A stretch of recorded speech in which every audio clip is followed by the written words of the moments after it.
Dear learners, I am Dr. Shweta Tripathi, Assistant Professor in Mechanical Engineering, School of Engineering and Technology, Indira Gandhi National Open University, New Delhi.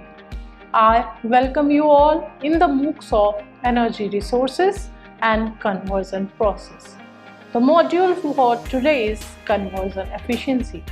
In this week, we have learnt the conversion processes, direct conversion process and multi-stage conversion process. Now we will talk about conversion efficiency.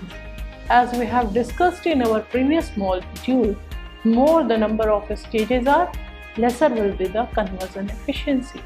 In this module, we will see it how. The learning outcomes of this particular module is to understand the term efficiency. Then we will see the concept of conversion efficiency related to direct energy conversion and multi-stage energy conversion.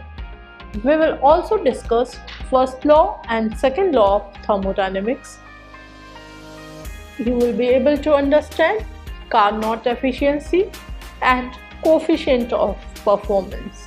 You will be able to describe the efficacy of any energy conversion system, and at last you will be able to apply the knowledge that you have gained in practical problems. You are now familiar with concept of energy and the fact that energy can exist in many forms.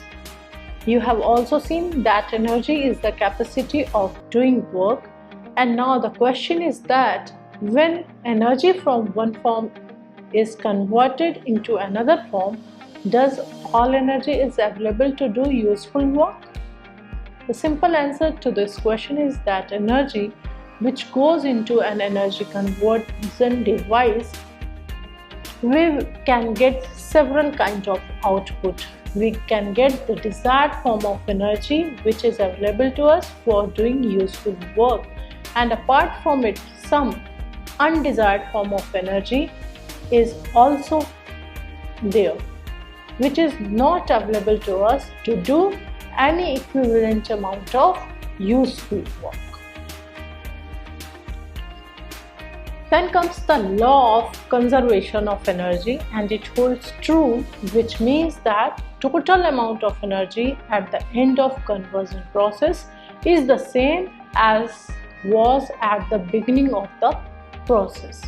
It simply means any energy converting device, or for an example an engine, extracts energy from some energy source and converts this energy into useful work at a certain efficiency, and this efficiency is given by eta and is defined as the expression work ratio of work done to energy used, or we can say that this work done is our useful energy output, and it is the efficiency is the ratio of useful energy output to the total energy input.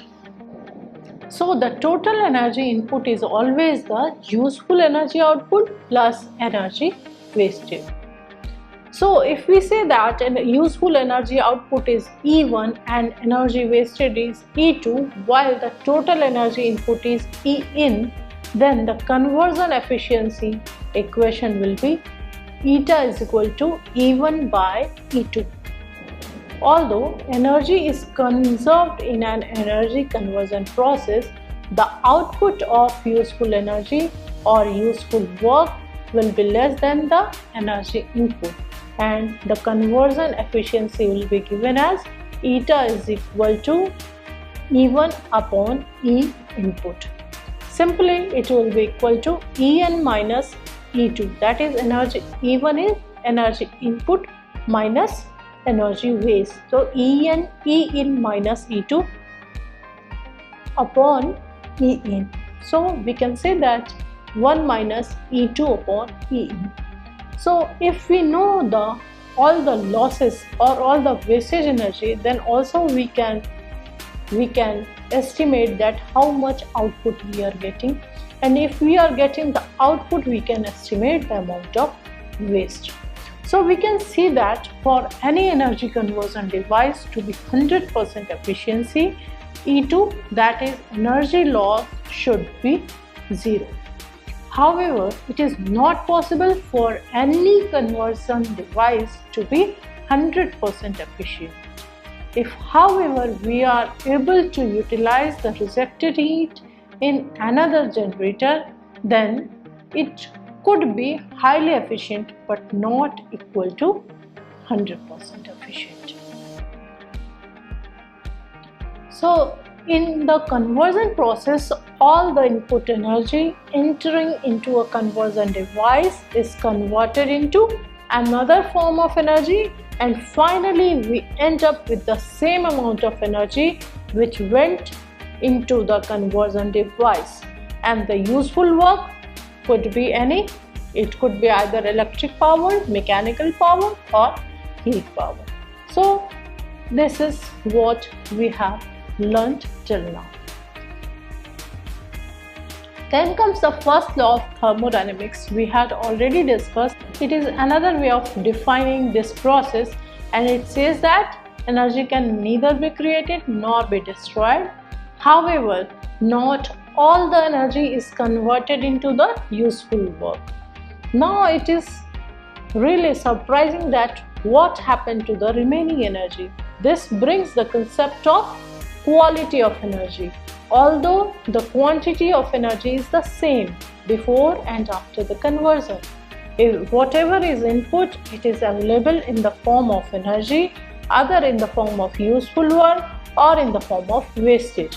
So sum of the total energy is always equal. So quantity of energy is same. Whatever we had given as input to the energy conversion device, the same we will be getting as output plus waste. But the quality of energy is different. The quality of energy that we are giving into the energy converting device and the quality that we are getting as output is totally different. Let us take an example. Suppose we have a 100-watt incandescent bulb in our home. After few minutes of its operation, if we will touch this bulb, you will observe that it is very hot. So the bulb is using electricity, and this electricity is going to the bulb. So bulb is working as converting device, and it is giving us the energy in the form of light and heat both. Then what is the efficiency of this bulb? If we talk about the useful work, it is only the light, not heat. It is not the useful work, it is a waste. So usually the efficiency of this incandescent bulb varies in between 5 to 10%. If we take efficiency of 10%, it means that only 10% of the electricity equivalent is used to provide the light, and the remaining equivalent to 90% is lost as the heat. And this heat, whichever is produced here, is called the waste heat, simply because it is difficult to use this waste heat to do any kind of useful work. And it also defines the second law of thermodynamics, which states that each energy conversion process from one form to another, when energy is converted, some of the energy becomes unavailable for doing any further useful work. Simply, the heat that is wasted during this process is not utilized for any kind of useful work. So, is it possible for us to convert 100% of electrical energy into heat by passing a current through a resistive element? What has happened to the electrical energy? It is converted into heat energy. Now suppose that you want to reverse this process, that is, if you wish to convert heat so generated into electricity, will it be possible for you to do this? The answer is simply no. In the course of doing the original work, you have increased the disorder of the system by heating. In no way you can recover work of the disordered system without putting energy into the system. Then let us calculate the efficiency of a power plant if the efficiency of the boiler, turbine and generator are 85, 42 and 97% respectively. So it is the multi-stage conversion process. First conversion is taking place at boiler and then in turbine and then in generator. So generally what happens, the efficiency are multiplied together. So the efficiency of power plant will be efficiency of boiler multiplied by efficiency of turbine multiplied by efficiency of generator. So it comes to be 0.85 multiplied by 0.42 multiplied by 0.97 and it will come near about 34.63%. Now from here you could note that the efficiency of the system, that is overall efficiency of the system, is lower than any one of the efficiency of the individual component of the system. In this case, the electrical power plant only have 34.63% of chemical energy input is converted to electricity, and the remaining, that is 65.37%, is lost to the environment mostly as heat, and this satisfies the second law of thermodynamics. Then comes the Carnot efficiency. We know that all the energy that is input into the engine has to come out either as work or waste heat.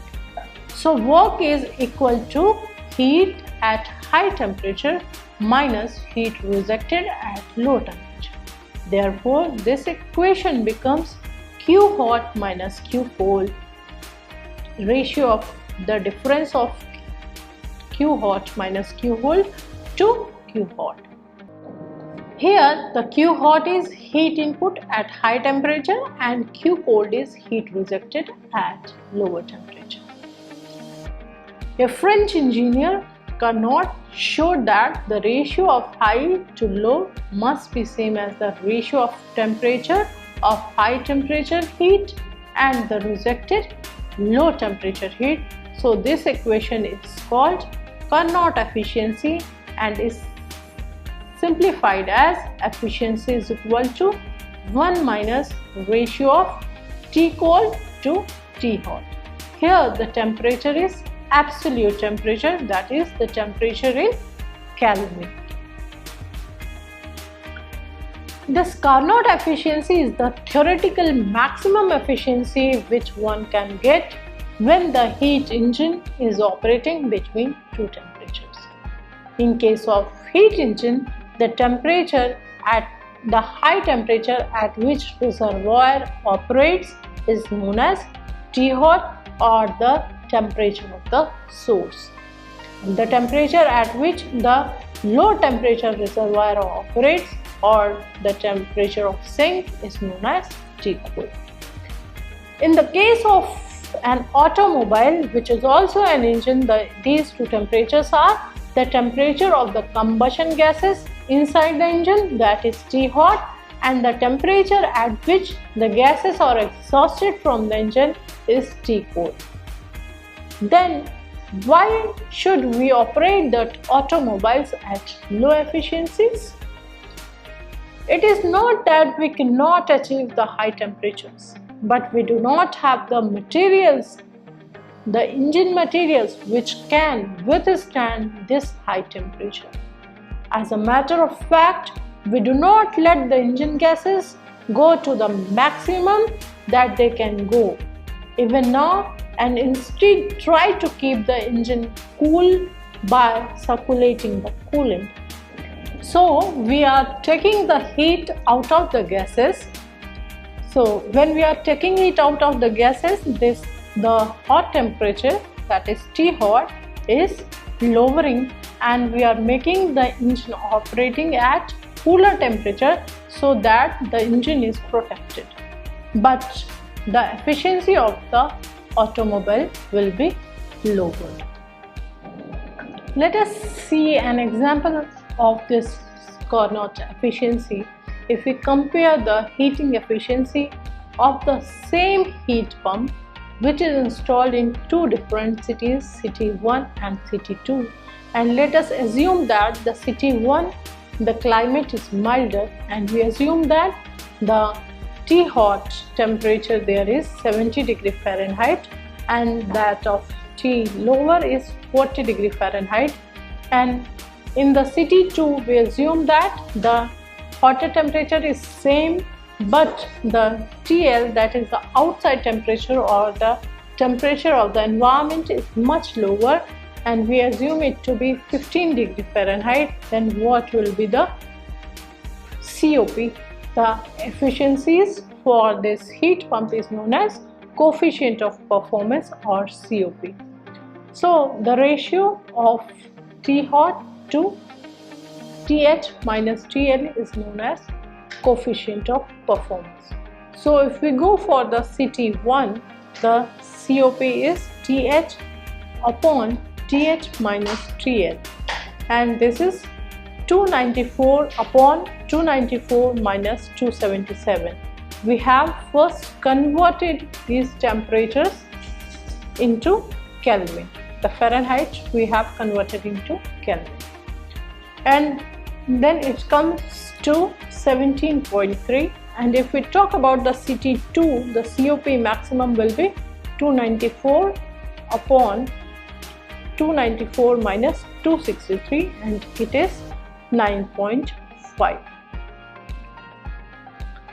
So from here we can see that the difference of the temperature plays an important role in calculation of the coefficient of performance.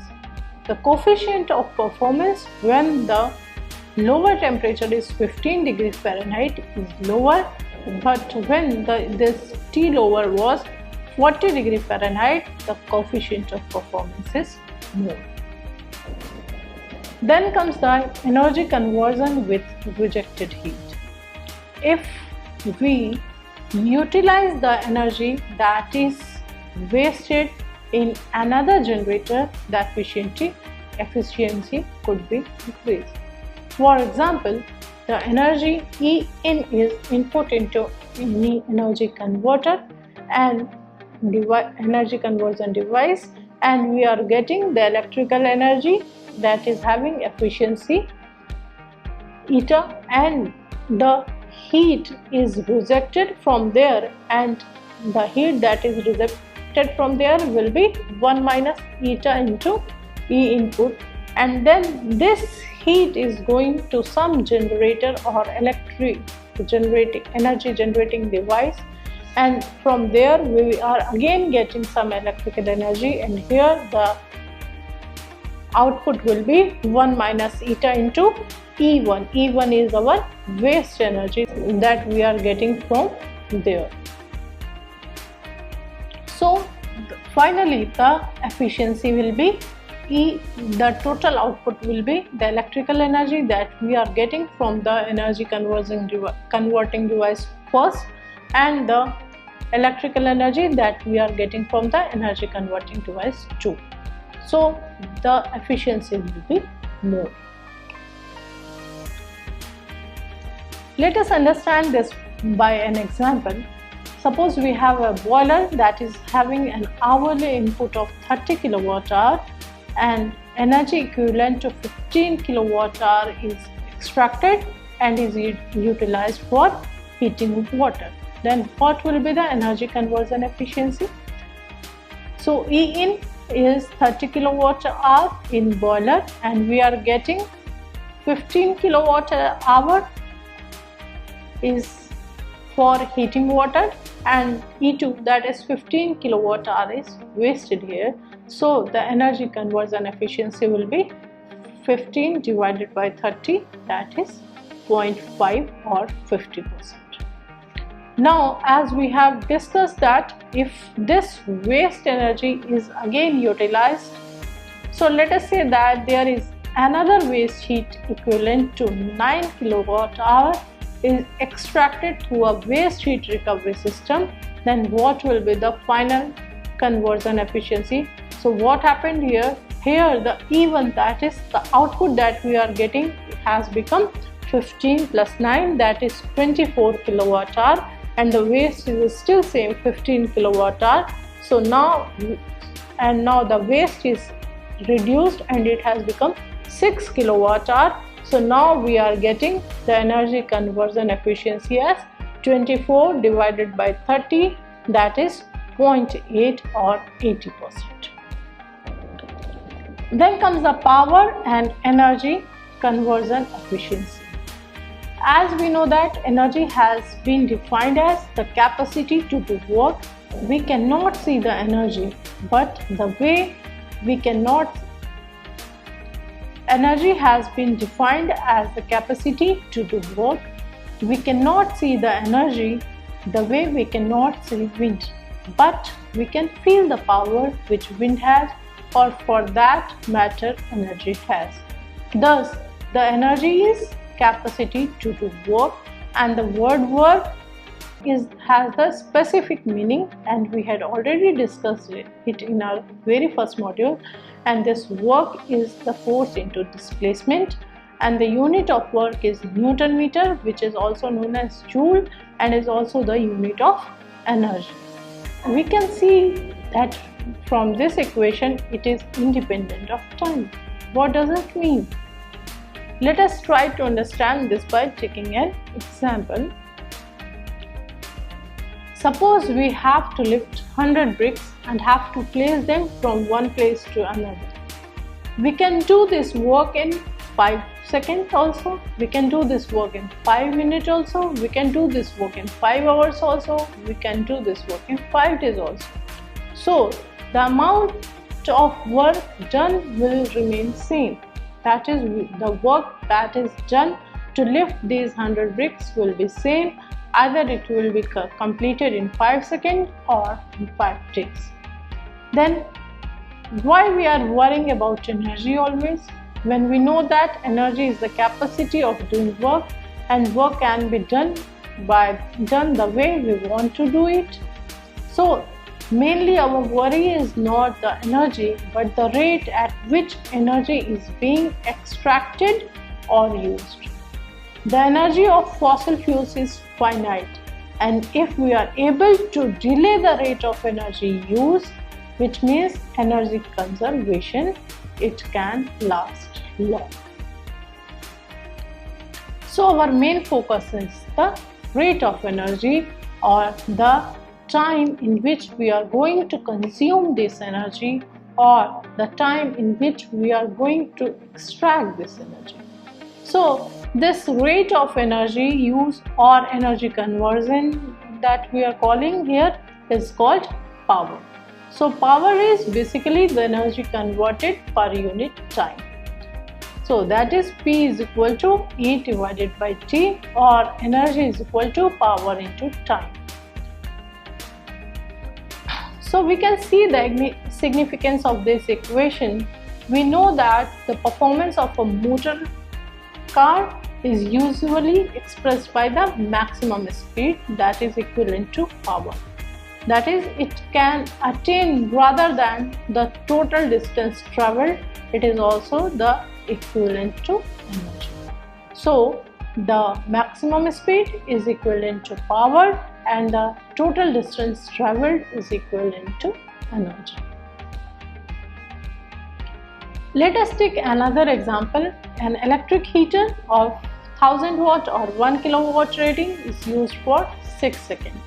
So the energy transformed in 6 seconds will be power into time, that is 6000 joule.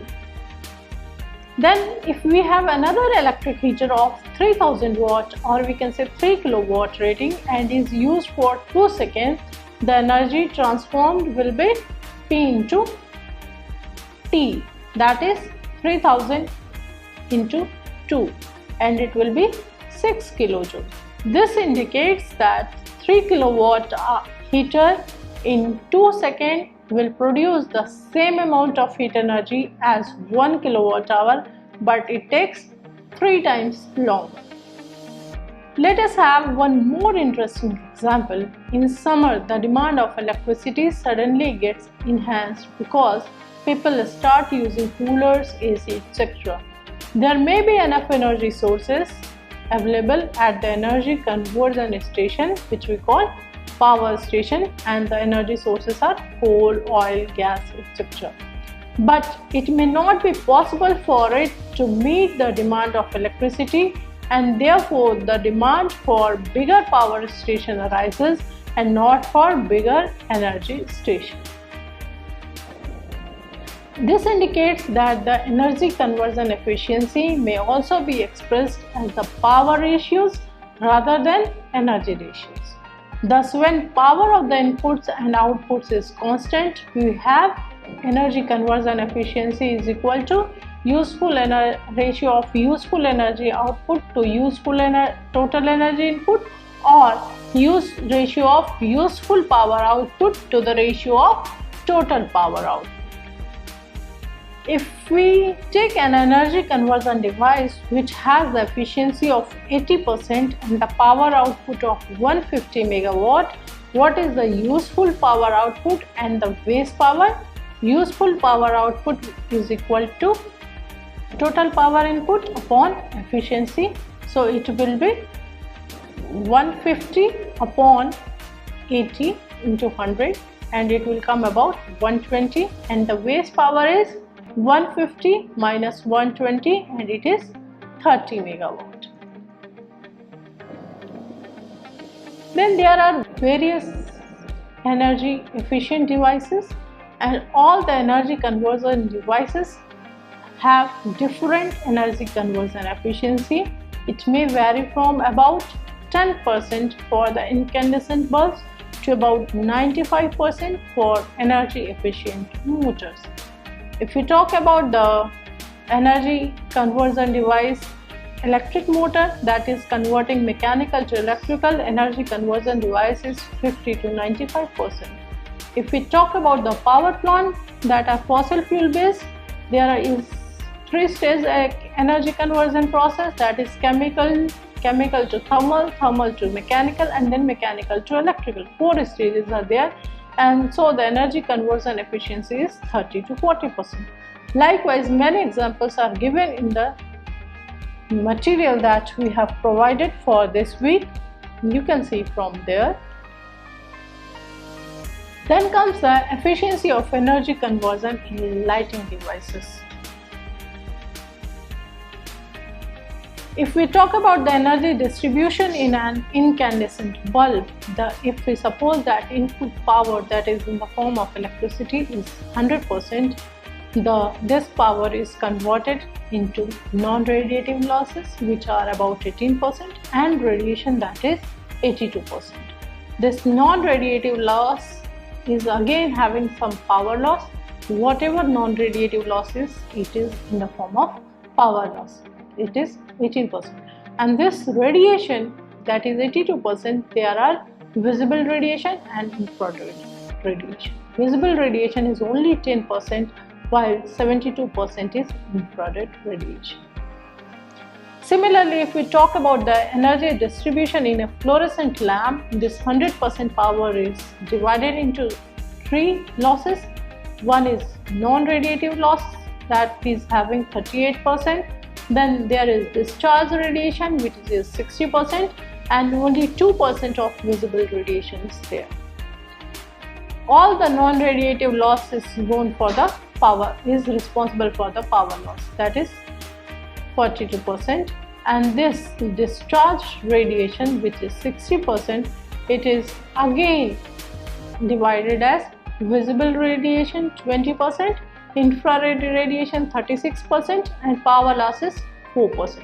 So the total power loss that was from non-radiative loss was 38%, and power loss from this discharge radiation is 4%. So total power loss is 42%, and the visible radiation that we are getting from the discharge radiation is 20%, and visible radiation that we are getting directly from the power source is 2%, so total visible radiation is 22% there. Then comes the term efficacy. Generally, the efficiency in case of lighting device is termed as efficacy. If the amount of energy E flows into an energy conversion device, an amount equal to efficiency into E is converted into useful work, while an amount equivalent to 1 minus efficiency into E is wastage as heat. In case of lighting device, the equivalent term is efficacy, that is eta is efficacy, and it is defined as amount of light produced, the ratio of amount of light produced in lumens to the power consumed in watt. Then comes the efficiency of energy conversion from Kettledrum. As we know that the efficiency of energy conversion of Kettledrum could be different if the different route is followed. So let us take an example. In route 1, what we are doing, we are using an ordinary stove for as energy conversion device, and so we suppose that there is 25 kg of cow dung that we have to convert in all the 3 routes. Then what happens, 25 kg of wheat dung is dried up to about 5 kg and then it is burnt in an ordinary stove, and the resulting efficiency is about 8 to 10%. If we use a biogas stove, then what happens, in route 2, the wet dung is converted into biogas, which is then consumed through biogas stove, and the efficiency will be about 50 to 55%. In route 3, this wet dung is converted into biogas, which is then consumed through biogas engine. So here the efficiency will be about 25 to 30%. So we can see that the different energy conversion device is having different efficiency, and on that our overall efficiency of the conversion route, conversion process will be dependent. And this conversion process is dependent upon the route that we are going to follow. Let us summarize whatever we have discussed today. We have discussed that the energy which goes into energy conversion device is converted into some output. We can get several kinds of output, and out of all these kinds of output we will get some in the desired form of energy which is available for us for doing useful work. We also get undesired form of energy which is not available to us to do equivalent amount of useful work. Now, any energy use device extracts energy from some energy source and converts this energy into useful energy as a certain efficiency defined as the ratio of work done to energy used. We have also discussed, although the quantity of energy is the same before and after the conversion, the quality of energy is different. We have discussed the second law of thermodynamics also. We have discussed the rate of energy used or energy conversion, which is known as power, and we have seen that there may be enough energy sources available at the energy converter station called power station, but it may not be possible for it to meet the demand of electricity, and therefore the demand for bigger power station arises and not for bigger energy station. This indicates that energy conversion efficiency may also be expressed as the power ratios rather than energy ratios. We have also discussed that incandescent bulbs are able to convert only about 10% of energy into visible radiation, whereas about 22% of energy is converted into visible radiation by a fluorescent bulb. Thank you very much.